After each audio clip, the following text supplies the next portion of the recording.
My name is Kenna, and I'm going to be sharing with you some instructional strategies that I've been researching and learning about that I think might be beneficial for your classroom and how I may be using them in my classroom. One instructional strategy that I think would be really beneficial for visual learners would be front-loading with images. This strategy is where a teacher will show many images. These can be photographs, artwork, graphics, charts, tables, things like that, that could help students visualize what they will be reading about in the future. And this can also lead discussion of what is going to be happening in the next unit or lesson that you're going to be teaching.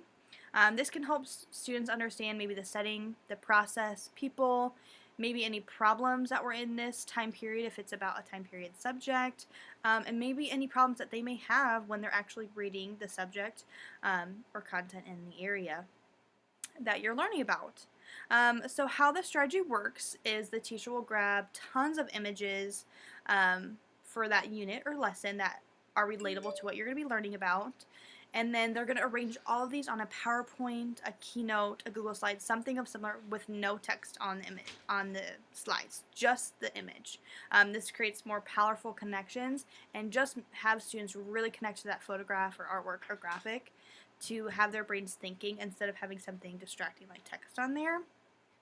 And then this teacher will kind of tell students about these images are related to a new topic, and these are going to help them figure out what they're going to be learning and why they're important.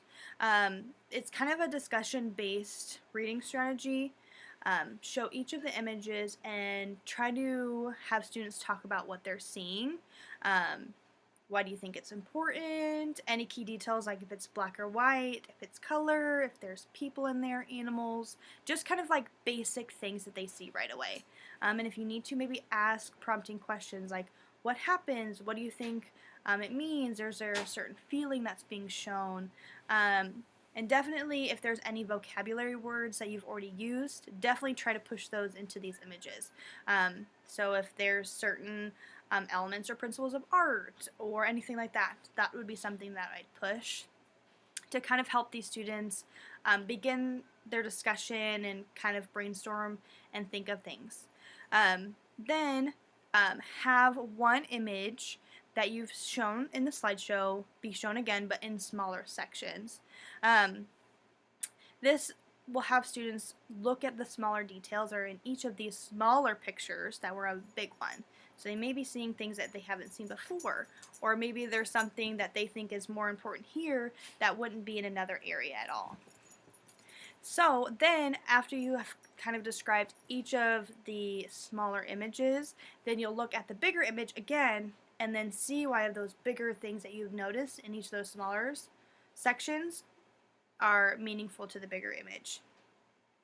And then come back together as a group after you've looked at all of the images and kind of discuss them. What are their favorites? What are things that they kind of saw like as a theme? Was it black and white images? Were there more color images? Were there more people, animals, anything like that? And then ask, what do you think we're going to be reading about? What do you think the new unit's about? It's just a good way for students to make predictions and have them start thinking more deeper and critical instead of just kind of giving them what it's all about. One way that I would use this in my classroom would be to start out a new unit or maybe a new section in my classroom. A good one would be arts, the arts elements and principles. This is something that is super important, that is the base of all art and kind of why art is important and what makes good art. This is something that I'd have students do to see many images with all of them in there, and maybe one image that has just one focus on an element.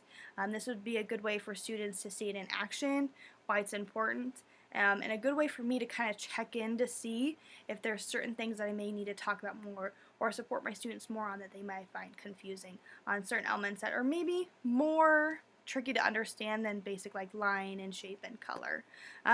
This is something that I think would be good for all age levels, elementary, high school, middle school. That would be a good way to start out a new unit that's kind of different instead of just a normal lecture or PowerPoint or anything like that. It's just kind of fun to start out with pictures to look at.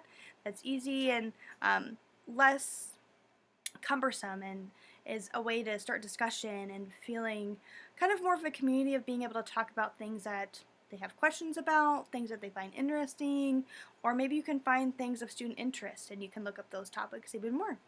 That's kind of my interpretation of front loading with images. Give this a like and leave any questions at the bottom. Thanks.